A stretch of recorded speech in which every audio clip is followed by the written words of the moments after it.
I want to pick up from the collective actors and the collective act. As from Omar, we realized there are multiple actors to play a critical role. I want to go to Adrian, you and talk a bit more about the organization and the work you do with multiple providers, and how do you what's your experience in terms of the overlaps? Yeah, thanks, Dev. So I work at Richmond Wellbeing, a mental health provider in WA. So I'll say, because my perspective is as a mental health provider, but I'm also a physiotherapist and worked in hospitals, so have a very good understanding of disability. I guess what we see, I just see so many fundamental flaws in how we've arrived at this point. So what we have is we support thousands of people with psychosocial support packages, but getting the right physical health care, and we know that there are significant unmet physical health needs of people living with psychosocial issues, but getting a collaborative approach to the healthcare, the tension between the healthcare in the hospital and the NDIS psychosocial package is really significant. And I look at things and I think, how do we reach this point where we would never say to an orthopedic surgeon, look, we've been paying $15,000 per knee replacement for the last few years. We're expecting some efficiencies. We're going to pay 12 grand this year. That just wouldn't happen.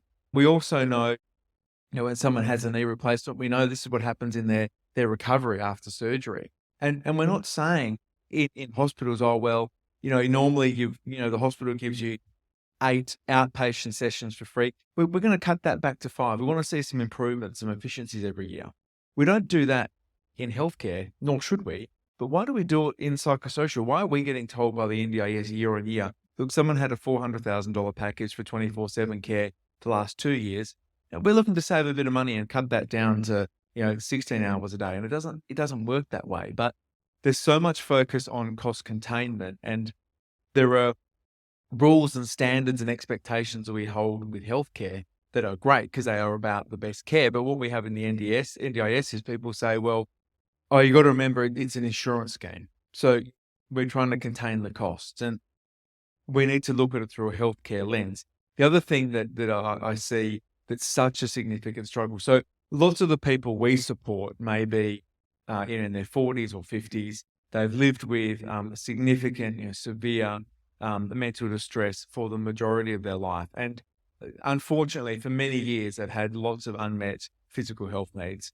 And it is such a challenge for us when our residents and clients go to hospital, even for a physical health issue.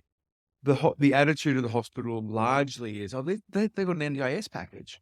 Right, Richmond Wellbeing look after them. Richmond's the largest mental health specialist provider in WA. They'll be fine. Richmond will take care of it. Well, no, we're not funded to support someone in the care of their lung disease or their poorly controlled diabetes and all of the physical health conditions. And I'm sure everyone in this room knows that if you've had long-standing psychosocial issues in your life, you're far more likely to have a whole host of unmet physical health needs as well. But we can't see any collaboration. We rarely see collaboration between the hospitals to work with us on the NDIS packages. It's such an uphill battle, but obviously this means they're coming back to the hospitals. It's a false economy. We have a revolving door as people come back. But I guess the overriding attitude is when we have this cost containment approach. I mean, imagine if the government came out and said, look, we've got the hospital beds in the state and we're going to cap it. That's it. We're in a cost containment model with healthcare. We're not putting on any more healthcare beds. They would lose an election.